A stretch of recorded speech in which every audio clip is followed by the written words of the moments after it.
ప్రియులారా, ప్రార్థన చేసుకుందాం. పరిశుద్ధుడా, మీకే స్తుతులు స్తోత్రాలు చెల్లిస్తూ ఉన్నాం. ఈ ప్రాతకాల ఆరాధనలో తండ్రి, మీ సన్నిధి నిత్యము మాతో ఉంచండి. ఆరాధన అంతటలో మహిమ ఘనత ప్రభావాలు మీకు ఆరోపిస్తూ యేసు ప్రభు వారి పరిశుద్ధ నామమున వేడుకొనుచున్నాము తండ్రి. ఆమేన్.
ప్రియులారా, ప్రభు పేరట మీకు శుభాలు. జన్మదినాలు, వివాహ దినాలు జరుపుకుంటున్న కుటుంబాలకు యేసుక్రీస్తు ప్రభు వారి పరిశుద్ధ నామమున పండు prince and sisters YouTube channel ద్వారా శుభాలు తెలియజేస్తున్నా. మీ కొరకు ప్రార్థన చేస్తా ఉన్నాం. దేవుడు మిమ్మలను దీవించునుగాక. మంచిదండి, మీరంతా క్షేమంగా ఉన్నారు కదా? సంతోషంగా ఉన్నారా? ఆరోగ్యంగా ఉన్నారా? దేవునికి వందనాలు చెల్లిందాం. ఈ ప్రాతకాల ఆరాధన కొరకు ఏర్పాటు చేయబడిన పరిశుద్ధ లేఖనాన్ని కలిసి చదువుకుందాం. అందరము కూడా పరిశుద్ధ గ్రంథాలు తెరచి యెషయా గ్రంథము 60వ అధ్యాయము మొదటి వచనాన్ని కలిసి చదువుకుందాం. యెషయా గ్రంథం 60వ అధ్యాయం మొదటి వచనం. నీకు వెలుగు వచ్చి ఉన్నది, లెమ్ము, తేజరిల్లుము, యెహోవా మహిమ నీ మీద ఉదయించాను. ప్రియులారా, ఈ ఉదయకాలం ఎంత సంతోషకరమైనటువంటి దీవెన దేవుడు ఆరాధిస్తున్నటువంటి కుటుంబాలకు ఇస్తున్నాడో తెలుసా? ఎంత చక్కటి వాగ్దానాన్ని ఇస్తా ఉన్నాడు ఈ ఉదయకాలపు ఆరాధనలో. మన త్రిత్వ దేవుడు ఈ ఉదయకాలం వాగ్దానం చేస్తూ హెచ్చరిక చేస్తూ ఉన్నాడు. పరిశుద్ధ గ్రంథములో మనం చదివినటువంటి వాక్యము, లెమ్ము, తేజరిల్లుము. ఎప్పుడు నీవు తేజరిల్లుతావు? ఆ మొదటి వచనం కంటిన్యూషన్ మనం చదివితే, నీకు వెలుగు వచ్చి ఉన్నది, నీకు వెలుగు వచ్చి ఉన్నది, నీకు వెలుగు వచ్చి ఉన్నది, లెమ్ము, తేజరిల్లుము, యెహోవా మహిమ నీ మీద ఉదయించాను. లెమ్ము, ఆయన హెచ్చరిక చేస్తా ఉన్నాడు. ఆ మాట వినుట మన బాధ్యత. దేవుని యొక్క వాగ్దానము, నీకు వెలుగు వచ్చి ఉన్నది. నువ్వు తేజరిల్లుము. చాలా చక్కటి సంతోషకరమైనటువంటి వర్తమానం దేవుడు మనకి ఉదయకాలం మనకి ఇస్తున్నాడు. ఏమండి, దేవుని యొక్క వాక్యములో ఆలోచన చేస్తా ఉన్నప్పుడు ఈవేళ నిన్ను వెలిగించు దేవుడు, నిన్ను వెలిగించు దేవుడు. ఈ మాట ఒకవేళ ఇంకో విధంగా కూడా అర్థం చేసుకుంటామేమో. నిన్ను వెలిగించు దేవుడు అంటే కాల్చు దేవుడు కాదు, నిన్ను బర్న్ చేసే దేవుడు కాదు. నీ జీవితాన్ని తేజోమయంగా చేస్తాడు, ప్రకాశవంతమైనదిగా చేస్తాడు. నీ జీవితంలో చీకటి ఉండదు, నీ మార్గాల్లో చీకటి ఉండదు, నీ కుటుంబంలో చీకటి ఉండదు. నీ మీద ఉదయించే ఆయన యొక్క వెలుగు లేక మహిమ నిన్ను తేజరిల్లా చేస్తూ ఉంటారు. ఒక్కొక్కసారి ఆల్ ఆఫ్ షడన్ మన మీద ఎవరైనా టార్చ్ లైట్ వేస్తే మనం చాలా బ్రైట్గా కనిపిస్తాం, ప్రకాశమానంగా మనం కనిపిస్తూ ఉంటాం. అలాగే ఫ్లడ్ లైట్స్తో అలంకరించినటువంటి ఆ యొక్క అకేషన్కి మనం వెళుతూ ఉన్నప్పుడు మన వస్త్రాలు మెరుస్తూ ఉంటాయి, మన ముఖాలు ప్రకాశిస్తూ ఉంటాయి. ఇవన్నీ కూడా మనలో ఉన్న నేచురల్ బ్రైట్నెస్ మాత్రం కాదండి. ఆ వెలుగు పడింది, దాని రిఫ్లెక్షన్స్తో ఇక్కడ ప్రకాశము జరుగుతున్నది. ఆ కరెంట్ ఆఫ్ చేస్తే తిరిగి మనం ఏంటో మరల మన పరిస్థితి మనకే అర్థమవుతుంది. కానీ దేవుని యొక్క వాక్యములో మనం చూస్తూ ఉంటున్నప్పుడు నీకు వెలుగు వచ్చి ఉన్నది. ఆ వెలుగు ఎవరు, ఎలాగూ నీకు వస్తూ ఉన్నది? ప్రభు సెలవిస్తున్నాడు, I am the light of the world, నేను లోకానికి వెలుగయ్యున్నా. యోహాను సువార్తలో అంటాడు, ఆయనలో జీవముండెను, ఆ జీవము మనుషులకు వెలుగయ్యి ఉన్నది. లోకానికి ఆయన వెలుగు. అందుకని యెషయా గ్రంథంలో మరలా జ్ఞాపకం చేసుకుందాం, వెలుగు చీకటిలో ప్రకాశించుచు ఉన్నది, కానీ చీకటి దానిని గ్రహించకుండా ఉన్నది.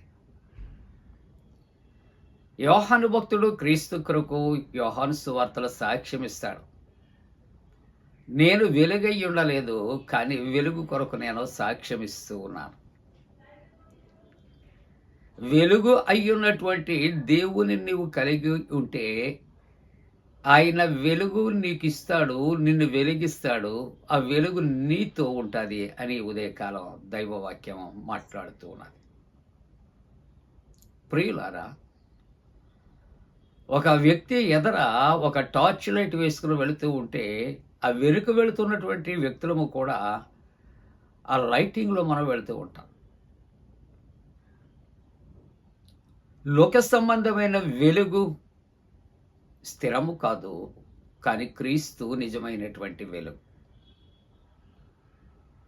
కాబట్టి దేవుని యొక్క వాక్యం అంటుంది, నీకు వెలుగు వచ్చి ఉన్నది. ఎక్కడి నుంచి వచ్చింది అంటే అది త్రియేక దేవుని యొద్ద నుండి నీకు వచ్చింది.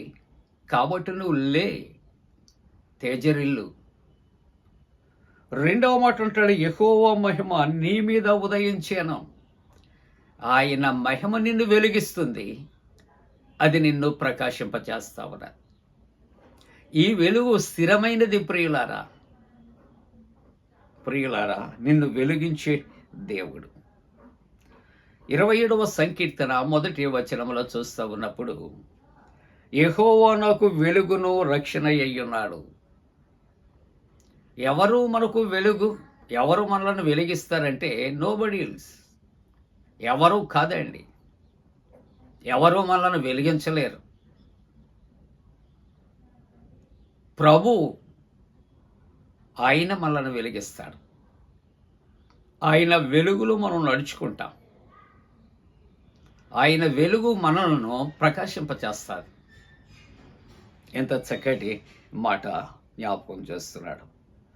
యెషయా గ్రంథములో 60వ అధ్యాయము, యెషయా గ్రంథము 60వ అధ్యాయము 20వ వచనములో చూస్తే, యెహోవాయే నీకు నిత్యమైన వెలుగుగా ఉండును.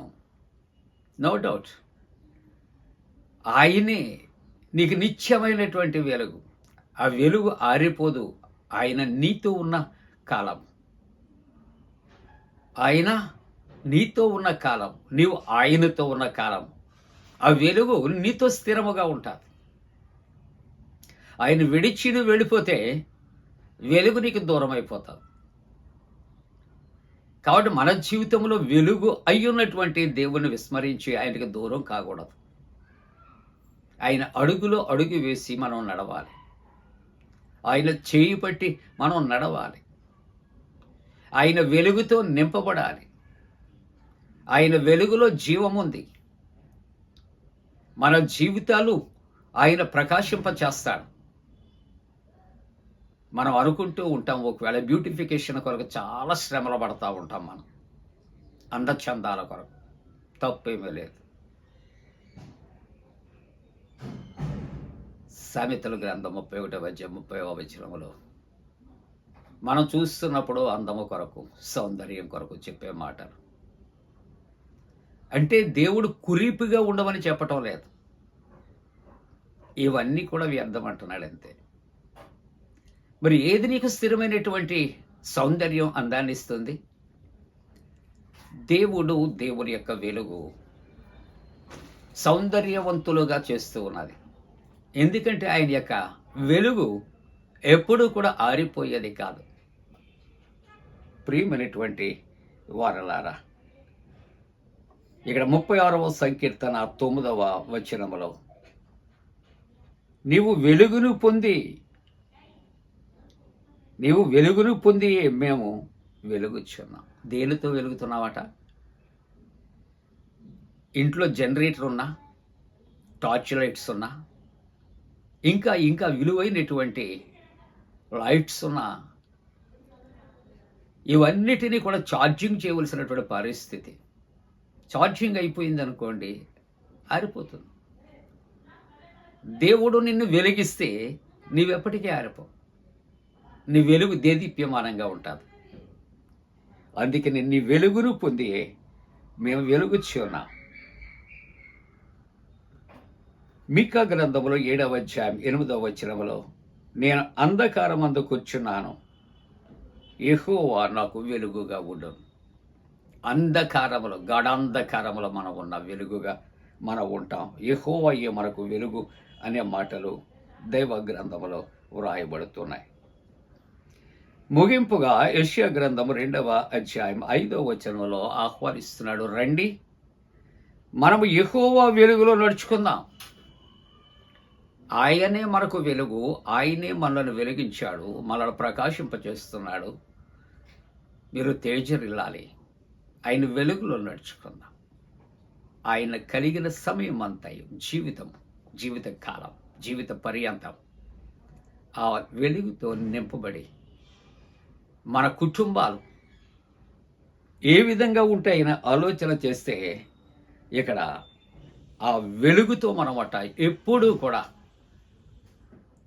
నింపబడుతూనే ఉంటాం. ఎందుకంటే ఆయన మహిమ మనపై ఉదయిస్తూ ఉన్నది. అలాగున ఆయన చేత వెలిగించబడటానికి, ఆయన వెలుగులో నడుచుకుంటానికి దేవుడు తన పరిశుద్ధాత్మ కూడిన మనపై మెండుగా కుమ్మరించనుగాక. ఆమేన్. ప్రార్థన. పరిశుద్ధుడా, నీకు వందనాలు. నీకు వెలుగు వచ్చి ఉన్నది, లెమ్ము తేజరిల్లుము అని సెలవిస్తున్నారు. నాయన, మా చీకటి బ్రతుకుల్లో వెలుగునిస్తున్నారు, మమ్మల్ని వెలిగిస్తున్నారు, చీకటిలో నడిపిస్తున్నారు, మా కుటుంబాలను ప్రకాశింపజేస్తున్నారు. వందనాలు. జన్మదినాలు, వివాహ దినాలు జరుపుకుంటున్న కుటుంబాలను ఆశీర్వదించండి. ఉద్యోగాలు నాయన, ఇదిగో తండ్రి, వివాహ ప్రయత్నాల్లో ఉన్న బిడ్డలకు, పరీక్షలు రాస్తున్న బిడ్డలకు జయము నాయన మీరు అనుగ్రహించాడు. యేసు ప్రభు దివ్య నామమున వేడుకొంచున్నాం తండ్రి. ఆమేన్. పరలోకమందున మా తండ్రి, నీ నామం పరిశుద్ధపరచబడనుగాక, నీ రాజ్యం వచ్చునుగాక, నీ చిత్తం పరలోకమందున వేర్చున్నట్టు భూమి అందు నెరవేరునుగాక. మా ఇందిన ఆహారం నేడు మా దయచే, మా ఎడల అపరాధం చేసిన వారిని క్షమించిన ప్రకారముల ప్రథమ క్షమించము, శోధంలోని తెక్క కీడును తప్పించము. రాజ్యము, శక్తి, మహిమ నిరంతరము నీవే ఉన్నవి. ఆమేన్. మన పరమ తండ్రి అయిన దేవుని యొక్క ప్రేమయు, ప్రభువైన యేసుక్రీస్తు ప్రభు కృపయు, పరిశుద్ధాత్మక అన్యోన్య సహవాసము, ప్రాతకాల ఆరాధనలో ప్రభువుని ఆరాధిస్తున్న ప్రతి కుటుంబానికి తోడుగుండి సంరక్షించి కాపాడునుగాక. ఆమేన్.